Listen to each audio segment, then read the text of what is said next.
Bonjour, bienvenue à la vinaigrerie Sainte-Odile. Suivez-moi, je vais vous faire visiter. Mammouth.media. Une odeur aigre et acidulée qui ne trompe pas. C'est dans ce petit atelier aux lumières tamisées que Daphné seule fabrique son vinaigre. Un endroit atypique pour un savoir-faire qui l'est tout autant. Moi, je produis du vinaigre comme on faisait dans le temps. Je suis une vinaigrerie artisanale. Je suis la seule en Belgique à faire ça. Et en Europe, on est vraiment une poignée à travailler de cette manière-là. Une méthode peu commune, presque oubliée, mais qui fait toute sa renommée. Le succès est tel qu'il s'invite même sur les plateaux télévisés français. Elle s'appelle Daphné, elle est à Bruxelles, elle fait des vinaigres d'anthologie qui vont bientôt être connus par tous les grands chefs de France, je l'annonce, parce qu'elle fait des vinaigres qui prennent leur temps.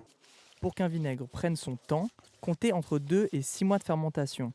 Qu'il soit au cidre, au lambic de la brasserie Cantillon ou à la crique, le procédé reste toujours le même, 100% belge et naturel. Ici, ce sont les bactéries qui travaillent. Ça, c'est des fûts où je transforme l'alcool en acide acétique. Donc l'acide acétique, c'est du vinaigre. Et puis la deuxième phase, qui est hyper importante, c'est toutes les dames Jeanne qu'il y a ici.